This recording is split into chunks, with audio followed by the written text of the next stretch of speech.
Great, thank you, Bahendra. Can you hear me? Yeah, all good? Yes, it's Okay, clear. Yeah. great, thank you. Yes, we will definitely keep to the time since we're running a little bit late. So yeah, if we could start the screen sharing, the slides, yeah. Yeah, we're looking at Vietnam, Pakistan, and Bangladesh today. Today we only have 20 minutes. It's actually, I'm just doing the introduction. We have specialists on the ground in Hanoi and also in Australia that deal specifically with Bangladesh and Pakistan. And obviously in Hanoi, two deals with Vietnam. So we'll hopefully, thank you Petromindo, and thank you Asia for the invite. Thank you Pak Adianto. And hopefully we can have a longer session very soon for Vietnam, Bangladesh, Pakistan, featuring my two colleagues. So yeah, if we move on to the next slide, please. Thank you. Yep, what are the challenges and opportunities? Yep, thank you. Yeah, with IEEFA, we are a non-government, non-profit organization. We do independent research. We look at difficult questions and difficult issues. We are not a consultancy. We do not get paid for services from anybody who's interested. Our reports are free. And we have donors, including the Rockefeller Family Fund, and they donate to us. And we are philanthropic. We have no profit, and we do research. We try to be use only publicly available information, and then we like to hear different points of view and have discussions. Yep. So, and we are not a paid consultancy. Yep. Thank you very much. Moving on to the next slide. Right now, this is the challenge for Indonesia.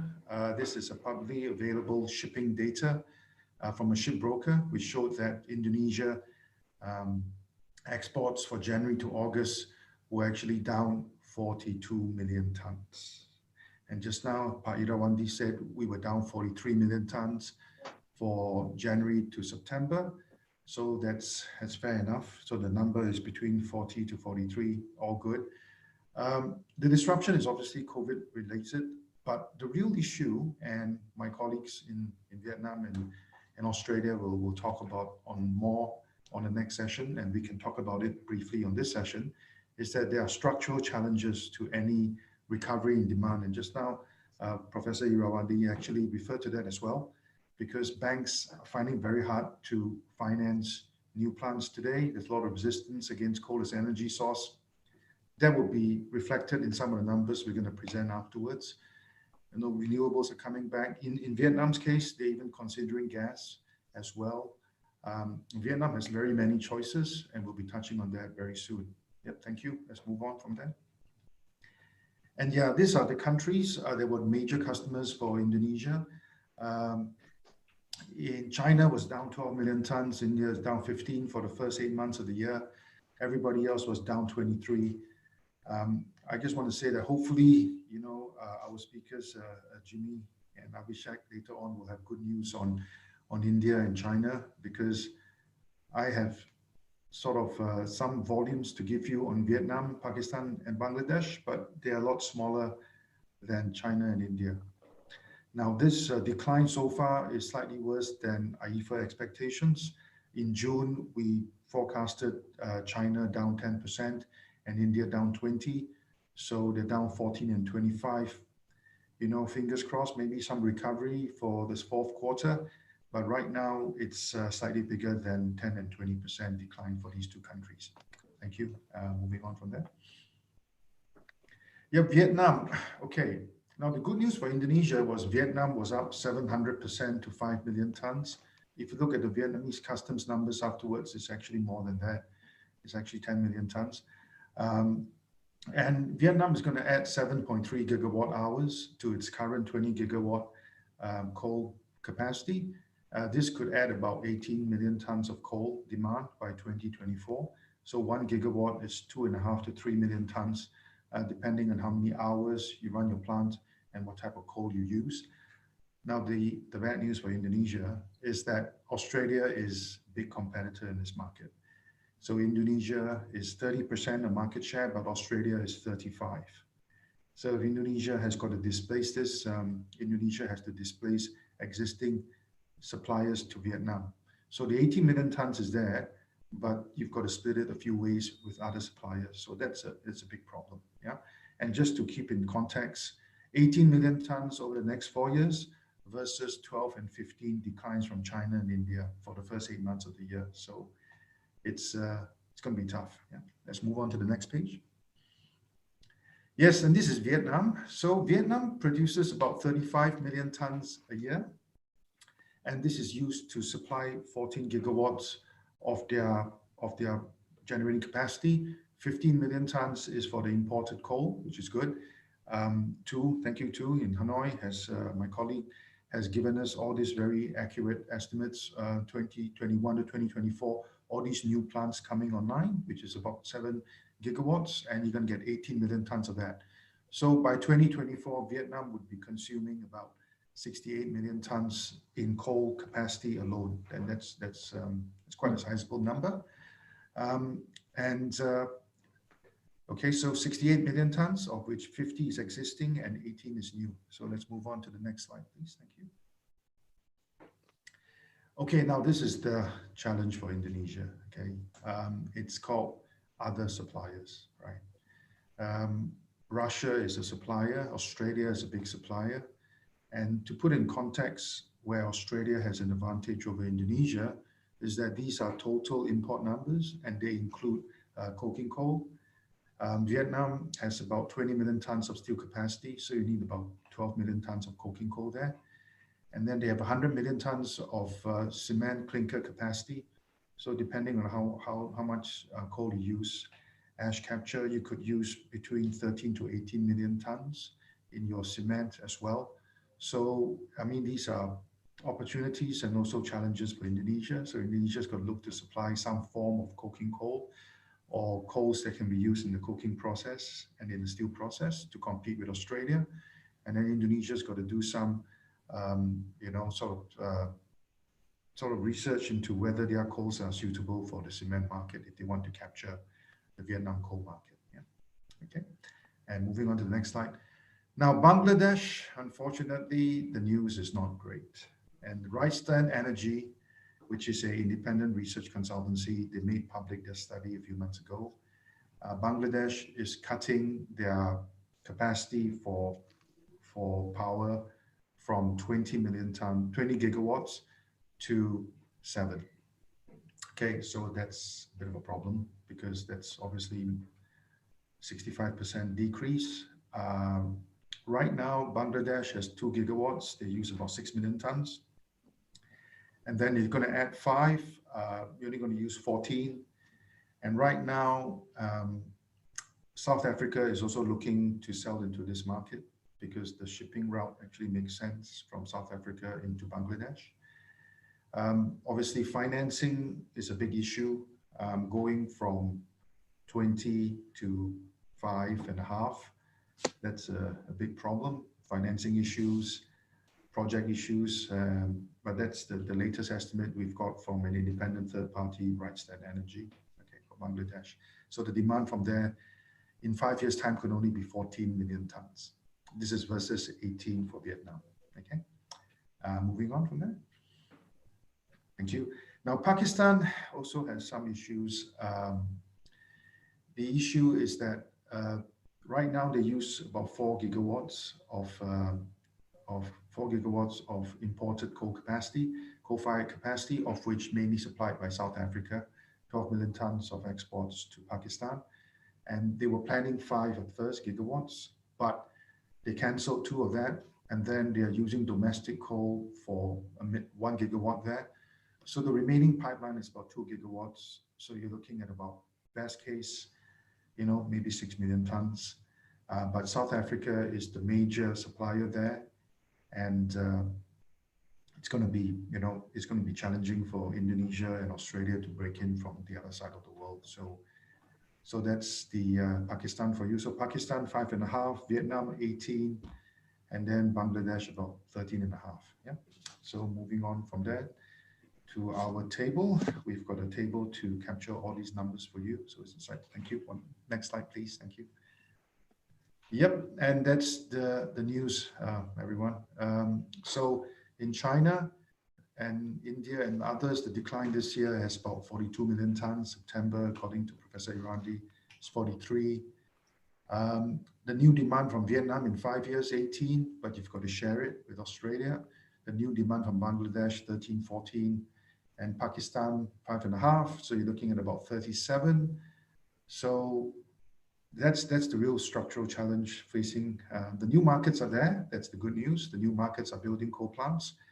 The bad news is that the decline from the established markets is kind of bigger than the new markets. And also the new markets has South Africa for Pakistan and Bangladesh, Australia for Vietnam, and Vietnam has many choices for buyers as well, for sources as well. So that is the challenge for Indonesia, for these three new countries. And yeah, I think that's about 10 minutes. So yeah, thank you, Pahendra. We'll hand it over back to you. Thank you. Okay, thank you, Mr. GP from IEEFA. For the presentations are very informative. We rarely heard about the data from countries like Pakistan or Bangladesh, and what you presented is give us perspective on the what will be the outlook of the non-traditional markets. And you highlighted the potential market in Vietnam, which is Indonesia, is currently behind Australia. So there is a good opportunity for Indonesian coal exporter to fill in up the market.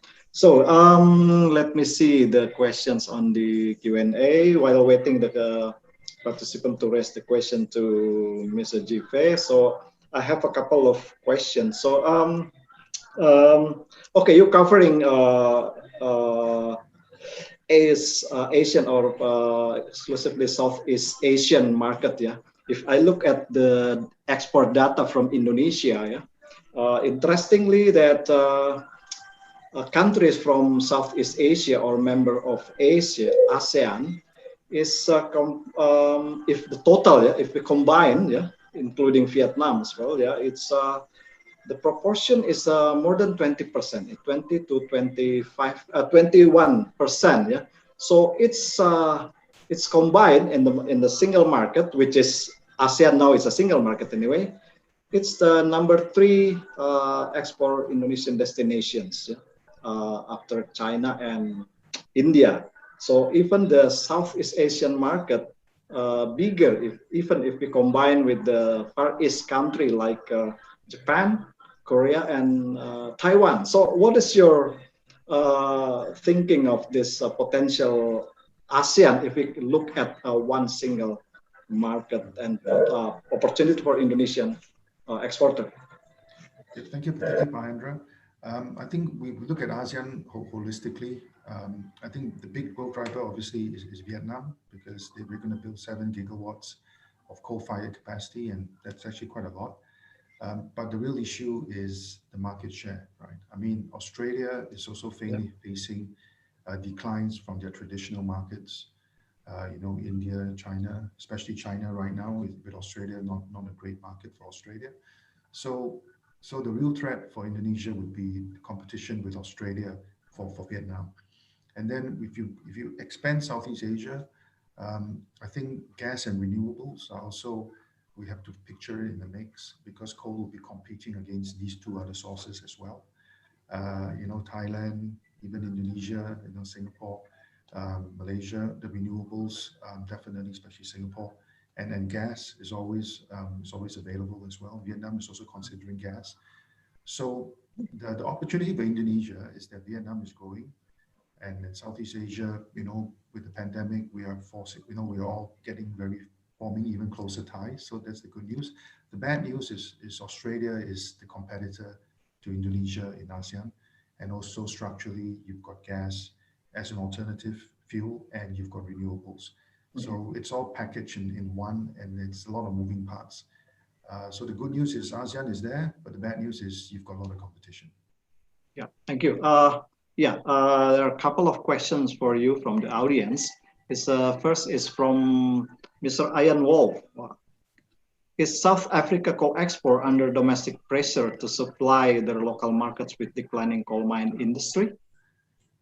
I mean, South Africa, we do have colleagues in Europe that deal with it. We can definitely refer your question there, but the coal industry is very structurally challenged.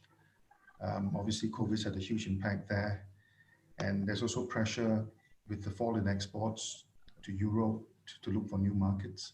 And that's why our view is that if Indonesia wants to break into Bangladesh and Pakistan, I mean, South Africa is waiting for them right there, you see. And domestically, the demand is not there because of the virus disruptions. So if you're a South African, actually the South African industry would be in a tougher place, than Indonesia right now.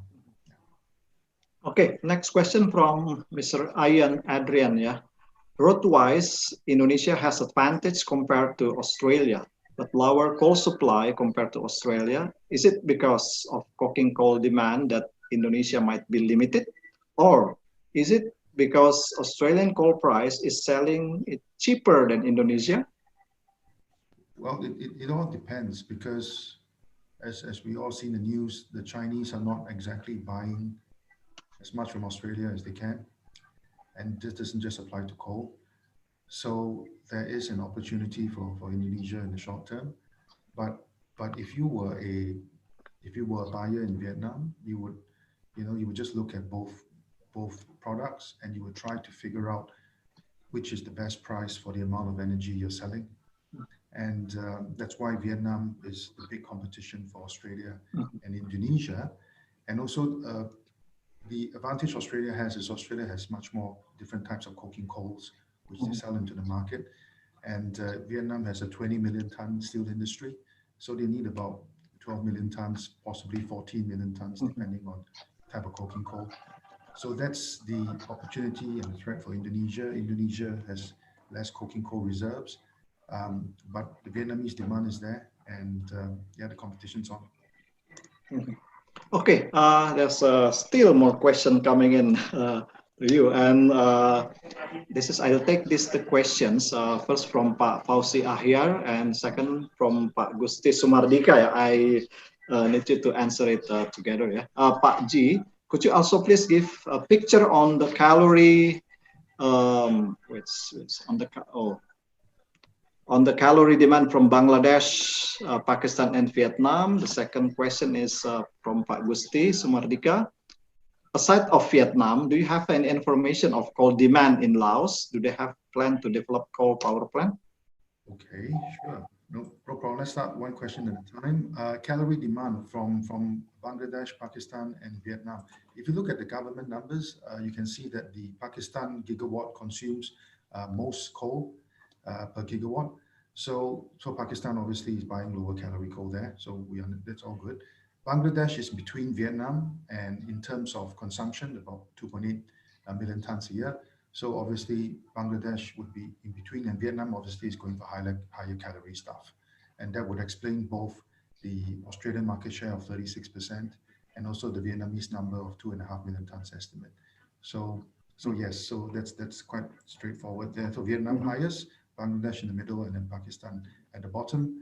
The next question was Laos. Yeah. Laos. We have a specialist based in Vietnam too.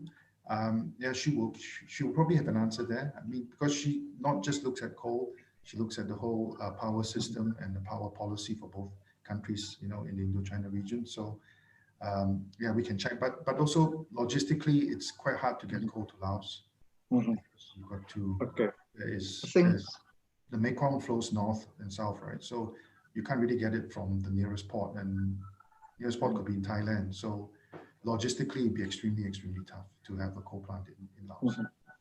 Okay, we still have 2 minutes. Yeah, one question. It's a call from Pak Bawa. Yeah, Pak Bawa Santoso. Yeah, ini our friends. Coal market opportunity for Vietnam is this the only spot market opportunity until end of 2020, or also is it possible for long-term contract until end of 2021?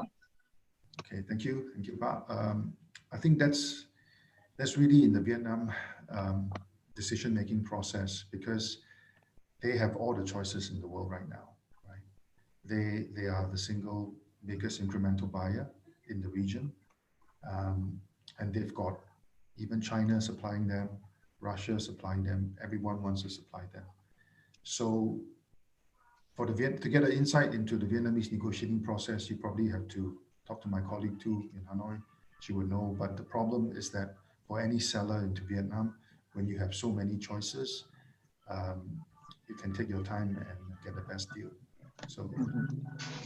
Okay, actually, there is a couple of questions, but due to time constraint, I'll only have, I will take only one questions because the question from Pak Arianto is about China coal demand. I will forward it later in the next sessions. So this is the last question. It's from Pak Simon Simanjuntak. Outside the pandemic, assuming the pandemic is over and not affected anymore, how many tons potential demand in seaborne will be reduced from current coal-fired power plant shutdown plan and those new CFPP plan, basically the additional demand reduction in seaborne when pandemic is done?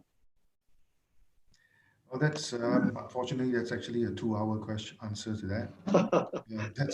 It depends on the cost of renewables.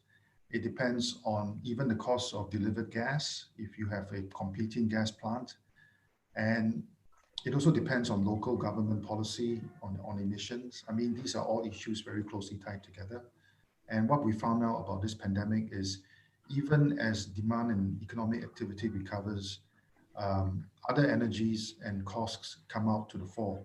And there are many, many choices. And I think the best example is Vietnam, right? Vietnam has 5, 6 different coal suppliers if they want to. Vietnam has 3, 4 different types of energy sources if they want to. So unfortunately, Vietnam is in the driver's seat in terms of buying. And I think a lot of other economies post-pandemic will have the same choices in Vietnam, both increase of suppliers as well as increase different energy sources. So we're going to have supply will be shrinking, and it's going to be survival of whoever's left. Okay, thank you very much.